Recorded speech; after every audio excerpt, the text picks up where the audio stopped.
happiness is like a thing that we can achieve. That's why I hear a lot of people say stuff like, I'm going to be happy when I have more money, more time, or find the right spouse. And that's the first of 3 problems that we're going to tackle today, because I want you to enjoy your life at your healthy weight. The problem is, because we think we either achieve a healthy life or we don't, we try to force happiness to happen.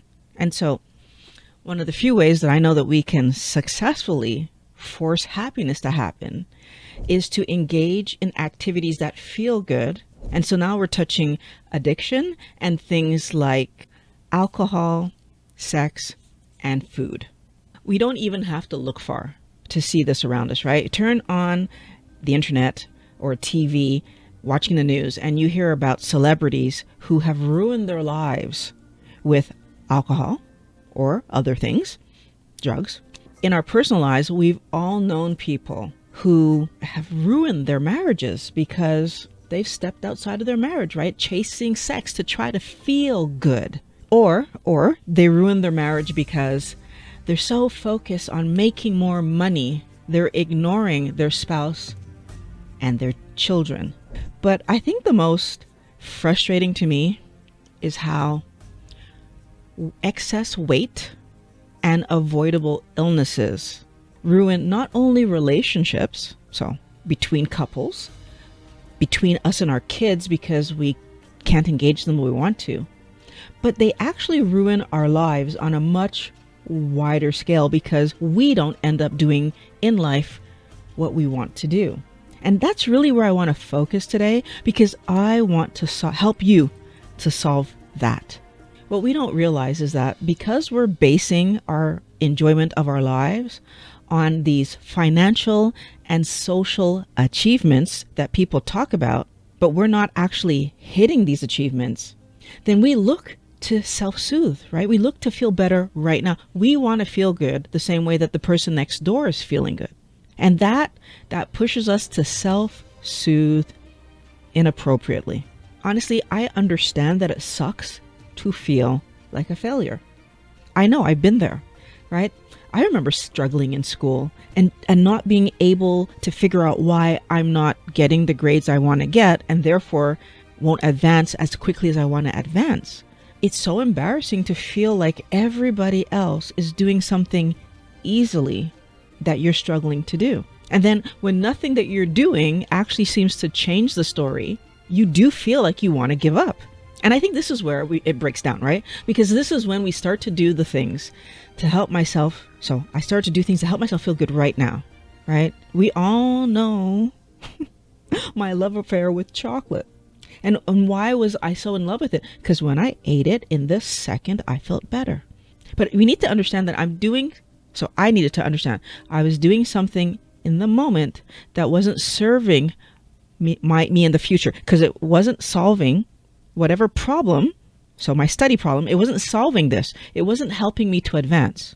But what's problematic, though, I want to point this out, is that self-soothing with food is easy to do because no matter where you are, there's these advertisements for these delicious things, whether you're walking down the street and you're getting the restaurant signs with all the beautiful pictures of food on the outside, or you're on your computer and you're getting these pop-ups for seductive sites where you could see things that are going to help you to feel stimulated, or maybe you're just walking by a bar, right? Like there's so much pushing us towards immediate gratification that's not going to help us solve the problem we're trying to solve. And none of these advertisers are telling us that what they're putting in front of us is addictive, because obviously if you told me that straight up, there's a good chance I wouldn't buy it. Nobody is letting you know that engaging this repeatedly is going to ruin your life. Fun activities shouldn't leave you feeling shame.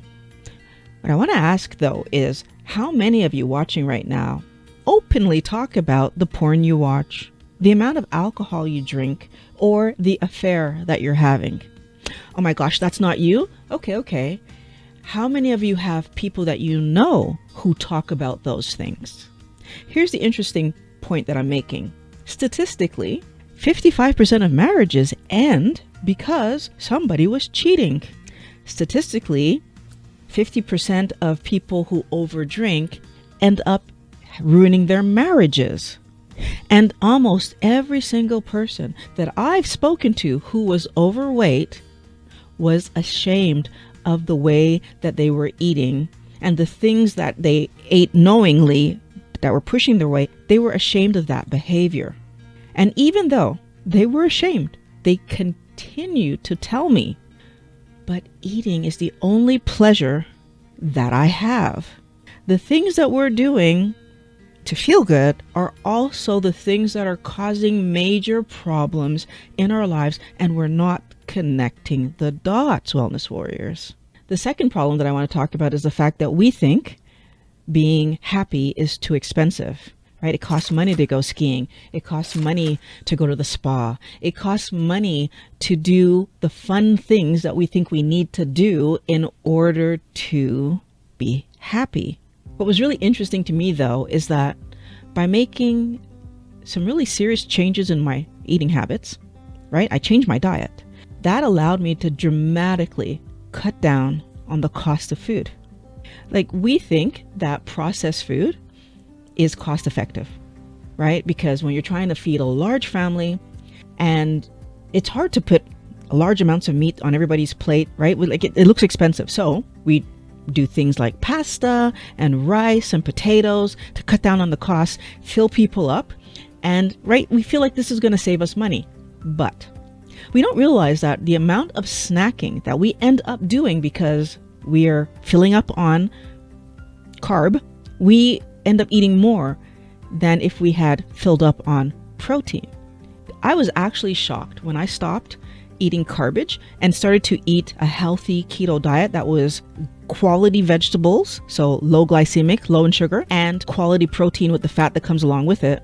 I was in shock that I ended up no longer snacking. And it wasn't like I was stopping myself from snacking. I was just not snacking because I was not hungry. And the interesting thing is I can't even give keto the credit for having stopped me from snacking, because when I actually stopped snacking, I wasn't even doing keto properly. I was still over the amount of carbs per day to be in a ketogenic state.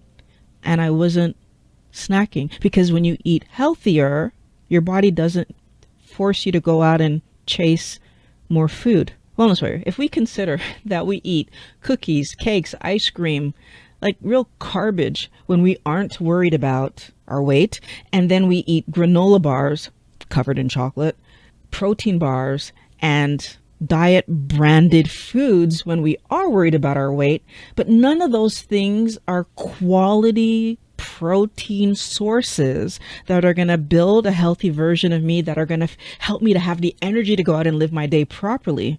We realize that there are two really amazing takeaways from this, which is, first, how much money do I save by not snacking 3 times a day? And multiply that by the number of people in my family, in my household. And the second point that I want to make segues nicely into the next problem that we're going to try to solve. Before I tell you that, I want you to hit the subscribe button, because obviously if you made it this far in the video, you're not going to want to miss my next video that I publish. So that next problem is that fun activities shouldn't shorten your lifespan. These snacks and alcohol that we eat and drink to have fun, right? To entertain ourselves, to be in a good mood, are contributing to our poor health. And this is where this gets tricky, Wellness Warrior, because I know what you're about to tell me. You're going to say, oh, but Violet, I know 17 people that eat worse than I do, and they're running marathons, and they're thin as heck, and they're so healthy, right? I know. But is that accurate? Right? Does it mean because they're thin? Does it mean because they're running marathons that they're actually healthy? Do you know anyone in your world, like me, who, if they eat even the slightest little bit off plan, has pain and can't manage?